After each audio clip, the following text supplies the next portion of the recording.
Hey guys, this is अमन और आज हम बात करने वाले हैं तिल के बारे में। तिल दो तरह के होते हैं, काले तिल, सफ़ेद तिल। तिल के बारे में हम सब लोग जानते हैं। और तिल का मैं बता दूं, तिल की जो प्रकृति होती है वो गर्म प्रकृति होती है, इसलिए सर्दियों में ही तिल का सेवन हम करते हैं। और तिल के बारे में कुछ न्यूट्रिशनल फैक्ट्स मैं आपको बता दूं। 100 ग्राम अगर तिल हम लेते हैं, 100 ग्राम तिल में 570 के करीब कैलोरीज होती हैं। 50 ग्राम के करीब उसमें फैट होता है। तो 50 ग्राम जो फैट है, उस 50 ग्राम फैट में से भी सिर्फ 7 ग्राम जो है वो सैचुरेटेड फैट है, 22 ग्राम उसमें पॉली अनसैचुरेटेड फैट है और 19 ग्राम उसमें मोनो अनसैचुरेटेड फैट है।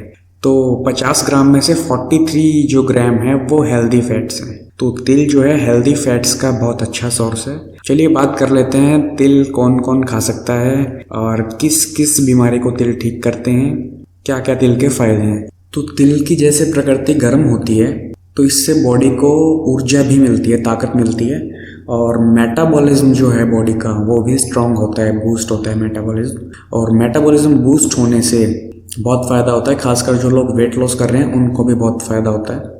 अब जिसको खांसी रहती है या कफ की प्रॉब्लम है वो तिल को दरदरा पीस कर उसमें मिश्री मिलाकर खाएं। मिश्री को भी पीस लें, तिल के साथ ही पीस लें और मिश्री मिलाकर आप तिल को खा सकते हैं। और एक बात ध्यान रखिए, मिश्री जो है, मिश्री देसी मिश्री होनी चाहिए जिसमें कि धागा होता है बीच में। जो मिश्री के टुकड़े आते हैं, ग्रैनुअल्स आते हैं एक तरह से, वो आपको नहीं लेने हैं। चीनी की तरह से जो दाने होते हैं मोटे मोटे, उस तरह के आपको मिश्री नहीं लेनी है। मिश्री ना डालना चाहें तो आप इसमें गुड़ भी डाल सकते हैं, गुड़ का पाउडर, जैगरी पाउडर भी यूज़ कर सकते हैं आप इसमें। और जिसको खांसी या कफ की प्रॉब्लम है वो इसको मिश्री मिलाकर ही खाएं। और आप तिल के लड्डू भी बना सकते हैं। तिल को भून लीजिए, भूनने के बाद इसको मिक्सी में पीस लीजिए और उसके फिर आप साथ में मिश्री या फिर गुड़, जिसके साथ भी आप बनाना चाहें, इसके लड्डू बना सकते हैं। तिल के लड्डू खाने से भी शरीर में बहुत पावर आती है और बालों के लिए बहुत अच्छा रहता है। इसके अलावा प्रोटीन और कैल्शियम कंटेंट भी इसमें काफ़ी अच्छा है। प्रोटीन एंड कैल्शियम अच्छा होने से ये आपको हड्डियाँ भी मजबूत करता है।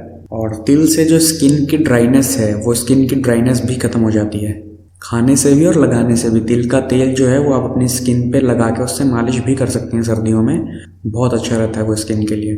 और जो छोटे बच्चे जो बिस्तर गीला करते हैं या बिस्तर पे पेशाब करते हैं, उनकी जिनकी आदत होती है बिस्तर गीला करने की, उनको भी आप तिल खिला सकते हैं। तिल खाने से उनको काफ़ी बेनिफिट होगा। उनको आप गुड़ में मिलाकर तिल खिलाएं। छोटे बच्चे हैं, 5 से 10 ग्राम तक आप दे सकते हैं एक बार, और दिन में 2 बार दे दीजिए 5 से 10 ग्राम के बीच।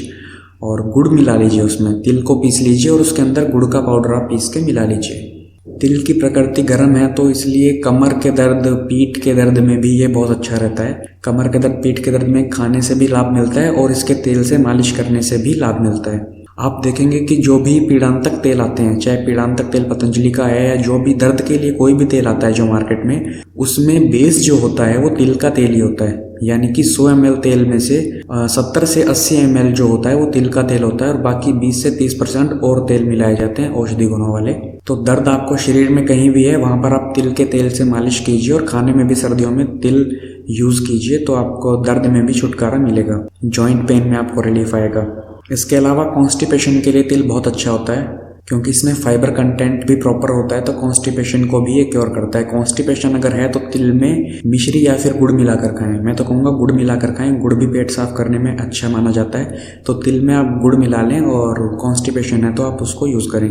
अगर किसी को पाइल्स की प्रॉब्लम है, खूनी बवासीर है या ड्राई पाइल्स भी है, 2 से 3 चम्मच जो भुने हुए तिल हैं उनको आप चबा चबा के खाएं और साथ साथ में पानी पी लें तो कॉन्स्टिपेशन और जिनको पाइल्स की प्रॉब्लम है वो भी इससे क्योर हो जाती है।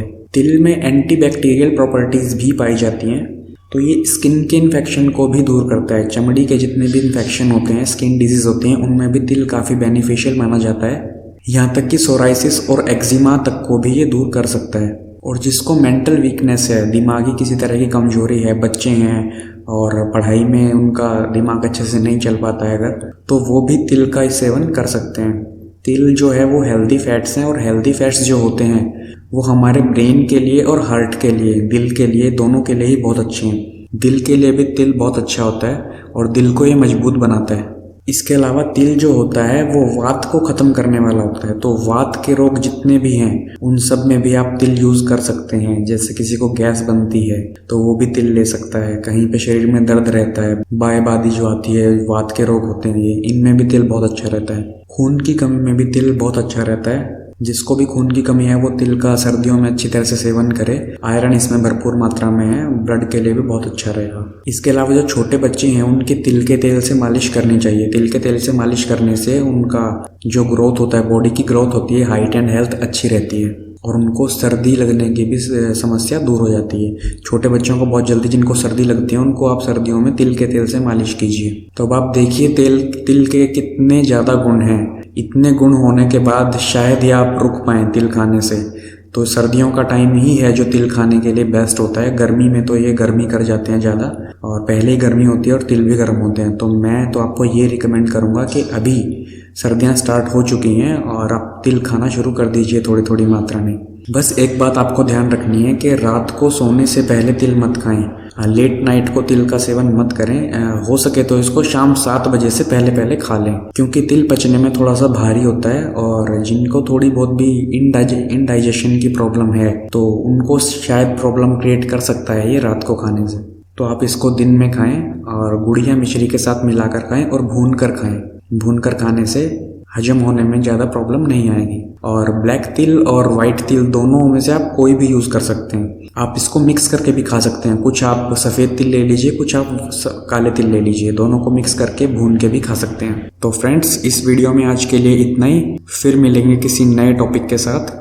अगर आपको ये वीडियो अच्छी लगी तो इसको शेयर कीजिए अपने फ्रेंड्स एंड फैमिली सर्कल में और लाइक कीजिए मेरी वीडियो को, ताकि मुझे पता लग सके कि आपको मेरी वीडियो अच्छी लगी। और अगर आप नए हैं हमारे चैनल पर और आपने अभी तक हमारा चैनल सब्सक्राइब नहीं किया है तो सब्सक्राइब कर लीजिए हमारे चैनल को, ताकि इन फ्यूचर भी आपको अच्छी वीडियोज़ हम दे सकें। Thank you very much guys, thanks for giving your time. Bye bye.